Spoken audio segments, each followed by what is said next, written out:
Hello, നമ്മളൊരു ചക്കപ്പായസം ഉണ്ടാക്കുന്ന recipe ആയിട്ടാണ് വന്നിട്ടുള്ളത് കേട്ടോ. അപ്പം നമ്മുടെ വീട്ടിലൊക്കെ ഈ ഒരു സമയത്ത് നല്ലൊരു ചക്ക കിട്ടുന്ന സമയമല്ലേ. അപ്പോൾ നമുക്ക് ചക്ക വരട്ടിയതൊക്കെ എടുത്ത് വെച്ചിട്ട് പിന്നൊരു സമയത്ത് നമുക്കൊരു പായസമൊക്കെ ഉണ്ടാക്കി കഴിക്കണമെന്നുണ്ടെങ്കിൽ നമുക്ക് ഈ രീതിയിൽ അത് ചെയ്ത് നോക്കാം. അപ്പോൾ ഇനി നമ്മൾ 3 തേങ്ങയുടെ പാലാണ് എടുത്ത് വെച്ചിട്ടുള്ളത് കേട്ടോ. അത് 3 സെക്ഷനായിട്ട് തമ്പാൽ, രണ്ടാം പാൽ, മൂന്നാം പാലായിട്ടാണ് മാറ്റി വെച്ചിട്ടുള്ളത്.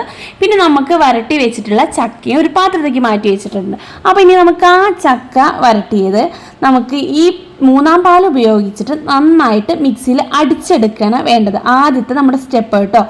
മിക്സിയിൽ അടിച്ചു കഴിഞ്ഞാൽ ഇതുപോലെ ചെറിയൊരു പേസ്റ്റ് രൂപത്തിലാണ് നമുക്ക് കിട്ടുക കേട്ടോ. കുറച്ചുകൂടി വെള്ളമാവാൻ നമ്മുടെ പാൽ ഒഴിച്ചിട്ട് അടിക്കുക കേട്ടോ. അപ്പോൾ രണ്ടാമത് അടിക്കുമ്പോൾ കുറച്ചുകൂടി ലൂസിൽ ഞാനിങ്ങനെ അടിച്ചെടുത്തിട്ടുണ്ട് കേട്ടോ. അപ്പോൾ നമുക്ക് പായസം ഉണ്ടാക്കുന്ന ഒരു പാത്രത്തിലേക്ക് ഒഴിച്ച് മാറ്റി വയ്ക്കാം. അങ്ങനെ നമുക്ക് ഉള്ള ആ ചക്ക വരട്ടിയതും പാലും കൂടെ നമുക്ക് നന്നായിട്ട് അടിച്ചെടുക്കാം കേട്ടോ. മൂന്നാമത്തെ പാൽ മാത്രമേ നമ്മൾ ഈ ഒരു അടിച്ചെടുക്കുന്നതിൽ നമ്മൾ ഉപയോഗിക്കുകയുള്ളൂ. ഇനി നമുക്കിതൊന്ന് ലൂസാക്കി എടുക്കാൻ വേണ്ടിയിട്ട് നമ്മുടെ രണ്ടാമത്തെ പാൽ ഒഴിച്ചിട്ട് നന്നായിട്ട് ഉടച്ചെടുക്കുകയാണ് വേണ്ടത് കേട്ടോ. നമുക്ക് കുറച്ച് കട്ടി ഉണ്ടാവുമല്ലോ, അത് നന്നായിട്ട് ഇളക്കിയിട്ട് ഒന്ന് നമ്മൾ സെറ്റായിട്ട് എടുക്കുകയാണ് വേണ്ടത്. ഇനി നമുക്ക് ശർക്കര പാനി ഒന്ന് റെഡിയാക്കി എടുക്കണം കേട്ടോ. അപ്പോൾ ഒരു 3/4 കിലോ നമ്മൾ ശർക്കര എടുത്തിട്ടുണ്ട്. മധുരം ആവശ്യത്തിന് നമുക്ക് നോക്കി ഇട്ടാൽ മതി കേട്ടോ. അപ്പോൾ അത് പാനി ആവട്ടെ. നമ്മളെപ്പോഴേക്കും സ്റ്റവ് ഒന്നും ഓൺ ആക്കിയിട്ടില്ല കേട്ടോ. ശർക്കരയും കൂടി ഒഴിച്ചതിന് ശേഷം നമുക്ക് സ്റ്റവ് ഓൺ ആക്കിയിട്ട് നമുക്ക് പായസം ഉണ്ടാക്കാൻ തുടങ്ങാം കേട്ടോ. അങ്ങനെ ഏകദേശം നമ്മുടെ ശർക്കര പാനി റെഡി ആയിട്ട് വരുന്നുണ്ട്. അത് റെഡി ആവട്ടെ.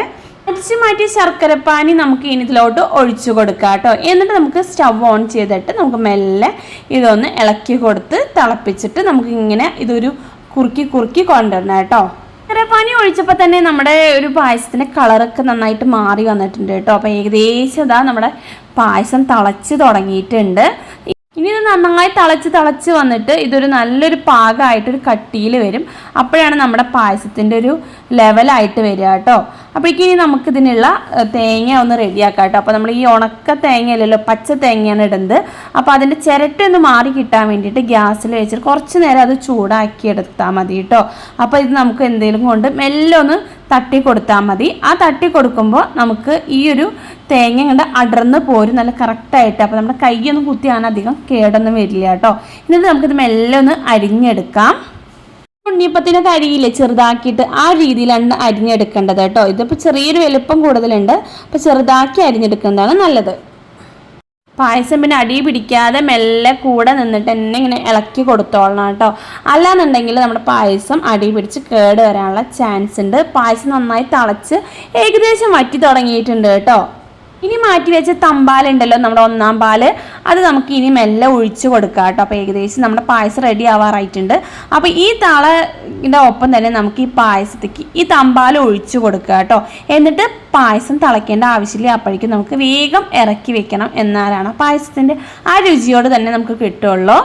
ഇനി നന്നായിട്ട് ഇളക്കി കൊടുത്തിട്ട് നമുക്ക് പായസം ഇറക്കി വെക്കാം. ഇനി ആ ഇറക്കി വെച്ച പായസത്തിലേക്ക് നമുക്ക് നെയ്യിൽ നമ്മുടെ ആ തേങ്ങ അരിഞ്ഞ് വെച്ചത് നമുക്കൊന്ന് വറുത്തെടുത്ത് ഇടാം കേട്ടോ. അല്ലാതെ വേറെ ഒരു സാധനങ്ങളും നമ്മുടെ ഈ പായസത്തേക്ക് ആവശ്യമില്ല. അപ്പോൾ ആവശ്യത്തിനുള്ള നെയ്യ് ഒഴിച്ചിട്ടുണ്ട്. ഇനി നമ്മുടെ തേങ്ങ നമുക്ക് അതിലേക്ക് വെച്ചിട്ട് ഇനി നന്നായിട്ട് നമുക്ക് ഇളക്കി അതൊന്ന് മൂപ്പിച്ചെടുക്കണം. എന്നാലാണ് നമുക്ക് ആ പായസം കുടിക്കുമ്പോൾ ആ തേങ്ങക്കൊത്ത് കടിക്കാൻ കിട്ടുമ്പോൾ ആ ഒരു ടേസ്റ്റ് വരുള്ളൂ കേട്ടോ. നമുക്കിനി നന്നായിട്ട് ഇളക്കി കൊടുത്ത് നമുക്കത് മൂപ്പിച്ചെടുക്കാം. അപ്പം നമ്മുടെ തേങ്ങാക്കൊത്ത് നന്നായി മൂത്ത് വന്നിട്ട് ഇനി നമുക്ക് പായസത്തേക്ക് ഒന്ന് ഒഴിച്ച് കൊടുക്കാം കേട്ടോ. അപ്പം നമ്മുടെ പായസം റെഡി ആയിട്ട് അപ്പം ഇനി നമുക്ക് നമ്മുടെ പായസമൊക്കെ ഒന്ന് ഇളക്കി സെറ്റ് ചെയ്ത് കൊടുക്കാം കേട്ടോ. അപ്പോൾ നമ്മുടെ പായസം റെഡി. വളരെ എളുപ്പത്തിൽ നമുക്ക് ചക്കപ്പായസം ഉണ്ടാക്കാവുന്നതേ ഉള്ളൂ. അപ്പോൾ നമ്മുടെ പായസം റെഡി കേട്ടോ. നമുക്കിനി കുറച്ചുകൂടി കട്ടിയാക്കണമെന്നുണ്ടെങ്കിൽ കട്ടിയാക്കാം. ഇങ്ങനെ കുടിക്കുന്നതാണ് കുറച്ചും കൂടി നമുക്കൊരു ടേസ്റ്റ് തോന്നുക. അപ്പോൾ നമ്മുടെ പായസം നമുക്ക് സെർവിങ് ബൗളിലേക്ക് മാറ്റിയിട്ടുണ്ട് കേട്ടോ. അപ്പോൾ അത് നമ്മുടെ പായസത്തിൻ്റെ ഫൈനൽ ലുക്ക് ഇതാണ് കേട്ടോ. നിങ്ങൾക്കും ഇഷ്ടപ്പെടും. എന്തായാലും ട്രൈ ചെയ്യാൻ മറക്കരുത്. അപ്പോൾ ഇനി അടുത്തൊരു വീഡിയോ ആയിട്ട് വരുന്നവരെ എല്ലാവർക്കും ബൈ.